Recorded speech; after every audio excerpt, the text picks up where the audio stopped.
네, 꽉 닫힌 블라인드 뒤에서 시장은 조용히 움직이고 있습니다. 겉으론 보이지 않지만 그 안에는 내일의 흐름이 숨어 있죠. 살짝 블라인드 열면 감춰졌던 힌트들이 하나씩 나타납니다. 조용히 들여다보면 보이는 것들, 블라인드 속 내일장, 숨겨진 이야기 시작합니다. 블라인드 뷰 함께할 분들 소개하겠습니다. 주식회사 플래처 김덕호 대표, 체크스탁 소재미 대표 나왔습니다. 반갑습니다. 자, 바로 들어가 볼게요. 수재미 대표가 준비한 종목 블라인드 지금 들어가 보겠습니다. 블라인드 공개해 주시죠. 상승 시그널 포착, 이 종목 출발 준비 완료. 자, 이 종목 어느 섹터에 있나요? 제약바이오 섹터에 있습니다. 구체적으로는 위탁 생산 쪽이죠. 제약바이오에서 위탁 생산, CDMO까지 한번 우리가 살펴볼 수 있을 것 같습니다. 여기에 대해서 김덕호 대표는 어떻게 생각하십니까? 사실 뭐 어떤 기술력 좋긴 하지만 안전한 건 좀 이쪽이 괜찮긴 하거든요. 오늘 좀 되게 의외네요. 그러니까 앞에서 영호 상박에서도 바이오주를 얘기하셨고 지금 소재민 대표께서도 지금 바이오를 가지고 오셨는데 거의 비만 치료제가 주였습니다. 네, 오늘. 저도 예. 오늘 준비한 섹터가 사실은 바이오라서 이야, 뭐 왔군요. 공교롭다. 이제 비만 치료제, 바이오의 시기가 좀 시즌이 되지 않았나라고 말씀을 드릴 수 있을 것 같습니다. 그만큼 좋다. 나도 갖고 왔어. 나도 갖고 왔다. 이보다 좋을 순 없다. 자, 어떤 종목인지 한번 살펴보도록 하겠습니다. 블라인드 오픈. 셀트리온. 소재민 대표가 갖고 온 종목 중에 가장 좀 시총이 큰 종목이 아닌가 생각이 드는데요. 네, 그렇죠. 그런데 그렇게 화끈한 종목도 아니기도 해요, 이 종목도. 과거에는 뭐 영광이 있었지만. 맛이 좀 많이 순해졌어요. 네, 그렇죠. 예. 자, 이제 해당 종목 같은 경우는 이제 사실 CDMO 관련주로 묶인 지는 사실 얼마 되지 않았어요. 그런데 CDMO 관련주에 우리가 좀 집중을 해야 되는 이유가 뭐냐라고 한다면 지금 시장이 이슈 공백기다라고 제가 계속 강조를 하고 있죠. 자, 그런 상황이다 보니까 이제 시장은 이슈를 찾기 위해서 계속 새로운 것들을 찾아내기 시작할 겁니다. 그런데 생물보안법에 관련된 이슈 올 하반기에 다시 한 번 더 추진한다라는 얘기가 있고 이랬을 때 중국 제약바이오, 중국 위탁 생산 업체들 쪽에는 악재가 되고 국내에는 반사 이익을 얻을 수 있죠. 대표적으로 뭐 삼성바이오로직스라던가 바이넥스, ST팜 등등이 존재하지만 그중에서도 셀트리온을 좋게 보는 이유라고 한다면 셀트리온 같은 경우는 일단 안정적으로 실적을 굉장히 잘 내는 회사이기도 하고요. 또 국내 100대 기업 중에 자사주 소각 3위입니다. 그만큼 최근에 주주 친화적인 행보를 이어가고 있는 중이기 때문에 또 상법 개정안에 있어서의 수혜를 받을 기대감도 존재를 하죠. 게다가 굉장히 긴 시간 동안 시장에서 좀 소외를 받고 박스권 형태를 만들면서 움직이고 있었거든요. 간단하게 차트만 좀 보여드리면 셀트리온 같은 경우는 정말 쉬운 종목이고 이 종목은 주봉상 박스권을 15만 원에서 19만 원 선으로 계속 유지하면서 만들고 있는 상황이었어요. 자, 그런데 최근에 매번 241선, 주봉상 240선을 맞고 밀렸던 셀트리온의 주가가 240선 위로 안정적으로 올라서고 있는 모습이거든요. 그렇다는 소리는 이번에 박스권 상단이 19만 원 선을 돌파해서 그 윗구간까지 상승할 여력이 생겼다라는 거죠. 자, 박스권 매매의 기본은 박스권 중단 아래로는 매수하고 상단 부근부터 분할 매도한다. 이게 일반적인 공식이거든요. 그렇다라고 한다면 셀트리온 같은 경우는 현가부터 박스권 하단 라인 한 15만 원 정도 선까지는 여러분들이 열어놓고 분할 매수를 하시고 그리고 매도는 일단은 박스권 상단 자리, 그 자리가 19만 원 선이에요. 그 자리에서 일부 비중만 축소하시고 이 자리를 돌파하게 됐을 때는 21만 5천 원, 과거 고점 부근까지도 올라갈 수 있는 만큼 이렇게 두 구간 나눠서 분할 매도를 하시면 좋을 것 같습니다. 주봉상 14만 5천 원 종가를 이탈했다. 즉 금요일 종가 기준으로 14만 5천 원을 이탈했다라는 건 전저점을 이탈했고 박스권 하단을 깼다라는 의미인 만큼 그럴 경우에는 여러분들이 리스크 관리 차원에서 비중을 축소한다. 이렇게 보시면서 접근하시면 좋을 것 같습니다. 네, 셀트리온 잘 살펴봤습니다. 자, 자사주 소각을 100대 기업 중에 셀트리온이 3위다. 이거는 저도 좀 의외의 소식이기도 하고 100대 기업들이 많이 안 한 건가 생각이 좀 들기도 합니다. 자, 그럼 이제 김덕호 대표가 준비한 종목 블라인드로 넘어가 보겠습니다. 제약바이오 갖고 왔다고 합니다. 일단 블라인드부터 공개해 볼게요. 자, 수급 집중 제약바이오의 이 종목 반등 신호 감지 이야기를 했으니까 바로 넘겨보겠습니다. 제약바이오 아까는 셀트리온 쪽으로 얘기를 해주셨는데 그 외에 나머지 종목들은 좀 어떻게 보세요? 제약바이오 섹터라는 건 결국 코스닥의 한 축인 메인 섹터거든요. 2차 전지 제약바이오가 사실 코스닥 지수를 견인할 수 있는 힘이 있는 섹터라고 보고 있어요. 자, 결국 코스피랑 코스닥 결국 키 맞춰야 돼요. 그래서 최근에 2차 전지 쪽의 강세를 보였던 거고 이제 제약바이오 같은 경우는 아무래도 개별 품목 관세에 대한 불안감 때문에 좀 억눌려 있던 것들이 존재했는데 이런 것들에 대한 불안감이 해소되면서 이제 눌렸던 제약바이오 섹터 2차 전지 이 두 개가 코스닥을 끌어올린다라고 봤을 땐 저는 제약바이오 섹터는 지금부터는 2차 전지랑 병행해서 봐야 된다라고 보는 만큼 이런 관점에서도 제약바이오 섹터는 충분히 매력적인 것 같습니다. 흐름이 좀 온 것 같아요.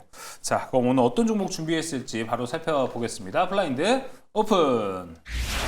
한미약품, 야, 비만 치료제 쪽으로 좀 보시는 건가요?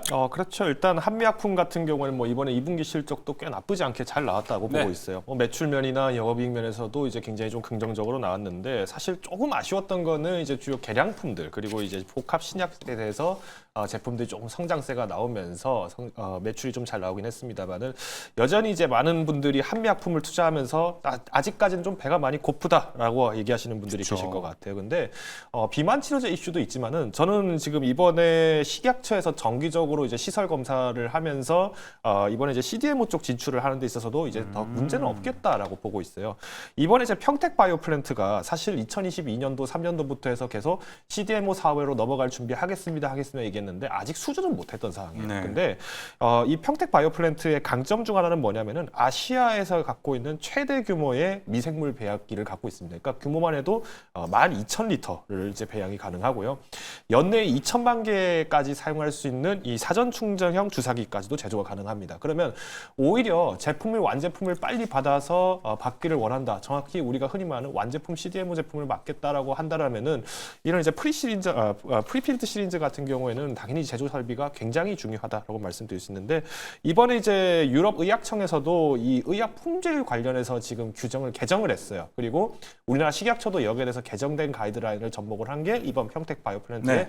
실사 현황이기 때문에 저는 오히려 미국이 최근에 지금 눈치를 많이 주고 있어요. 그러니까 중국이랑 CDMO 체단을 하지 말고 니들끼리 빨리 시설 갖춰서 우리랑 뭔가 좀 해보자라는 러브콜을 보내고 있는데 이게 말이 거칠게 나오다 보니까 많은 분들이 좀 바이오 관세 또 두렵다 이렇게 느끼시는 분들이 계실 것 같은데 저는 오히려 문제 없다고 봅니다. 또 GLP-1 계열의 이제 비만약 관련해서는 이제 9월 16일에 이제 유럽 당뇨 학회가 있습니다. 그래서 이 당뇨 학회에서 최초로 지금 이 내용을 지금 공개를 하다 보니까 오히려 한미약품이 좀 기대감이 올라오지 않나 보고 있고요. 네.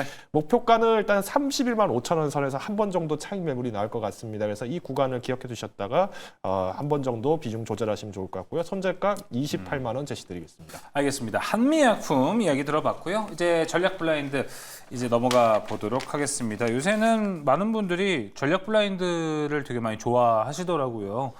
그래서 시장에 대한 뷰 확실하게 또 얻어보겠습니다. 내일이면 또 이번 주에 마지막 거래일입니다. 확실하게 살펴볼게요. 수재민 대표가 준비했습니다. 전략 블라인드 공개해 주시죠. 최적의 투자 전략 바로 이거다. 오늘은 뭘로 준비를 해봤을까요?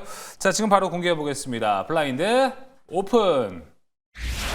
상승의 절반. 자, 지금이 상승의 절반만큼 와서 또 그만큼 올라가는 겁니까? 아니면 거꾸로도 해석이 좀 될 것 같기도 해요. 다른 관점의 접근입니다. 사실 지금 여러분들이 되게 고민하는 것 중에 하나가 뭘 살지를 모르겠다인 거거든요. 워낙 돌발 이슈로 움직이다 보니까 네. 뭐 뜬금없이 오늘 OLED 관련주들 막 이렇게 올라가는 거 보면 사실 이런 돌발 이슈를 미리 예상하고 매수한다?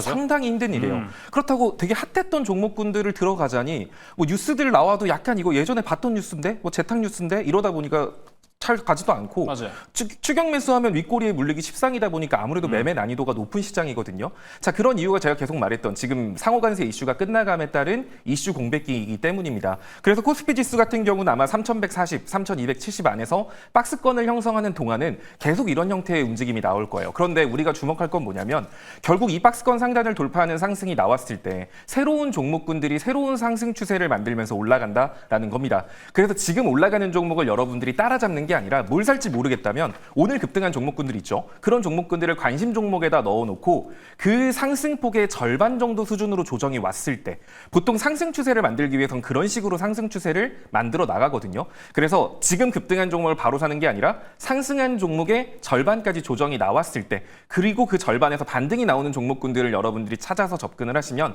그 종목이 다음 시장에 상승 추세를 만들 유력한 종목일 가능성이 높기 때문에 지금 막 급등한 당일 뉴스에 급등하는 종목 따라잡기보단 뭐 절반 조정 나오는 종목군들 위주로 공략을 해보자 이렇게 정리해 볼 수 있을 것 같습니다. 네, 알겠습니다. 상승분의 절반이었습니다.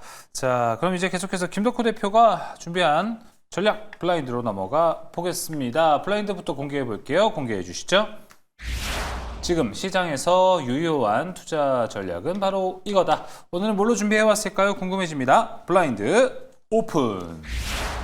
인적 변화? 이건 사자성어는 아니고 네 글자네요. 네, 이게 이제 원문이 이제 손자병법의 허실편에 나오는 내용입니다. 그러니까 쉽게 말씀드리면은 능인적변화 이취승자 위지선이라고 해서 위지신이라고 해서 쉽게 말씀드리면 야. 적의 어떤 형태를 보고 변화하여 승리하는 사람을 신의 경지에 이른 사람이다라고 얘기를 하는 말입니다. 그만큼 이제 지금 제가 최근 들어서 계속 이제 수급 얘기를 많이 드렸어요. 외국인하고 기관 수급이 디커플링이 계속 심해지고 있다. 그러면 여기에 따라서 어떤 종목을 선별할 때는 기관이 어느 정도 매물을 내놨는지 60일간에 혹은 이제 120일 거래일 동안에 얼마나 바뀌었는지를 추적해야 한다 얘기를 많이 드렸는데 오히려 이렇게 변화하는 수급에 따라서 내가 손절가가 왔네. 이때 내가 손절하는 거를 두려워하실 필요가 없습니다. 오히려 지금은 그 형세에 맞춰서 내가 유연하게 움직이면서 시장의 반망을 하는 것도 하나의 전략이기 때문에 결코 두려워하실 필요 없다 말씀드리겠고요. 마지막으로 이제 우리가 이제 최근에 유황 종목을 항상 매수하실 때는 제가 늘 강조드렸지만 분할 매수하셔야 한다고 얘기를 드렸어요. 앞서서 이제 소재민 대표님께서도 상승 탄력이 컸던 것이 또 그만큼 떨어질 때도 갑자기 떨어지기도 합니다. 그래서 이런 때를 대비하기 위해서는 우리가 인내심을 갖고 유연하게 대처하자라고 말씀을 드리겠습니다. 알겠습니다. 오늘의 준비한 사자성어는 인적 변화였습니다. 뒤에서 뭐 손잡아법 어쩌고저쩌고 이야기할 때는 솔직히 제가 잘 듣지는 못했어요. 그래서 이해는 잘 못했습니다. 채팅창에는 인숑님께서 종목 고르기보다 어렵다 이렇게 이야기를 해주셨습니다. 종목 고르기가 더 쉬운 것 같아요. 그런 것 같아요. 예. 자, 이렇게 오늘 전략까지 한번 모두 살펴봤습니다. 내일장에 잘 이 전략들 사용해 보시면 좋을 것 같습니다.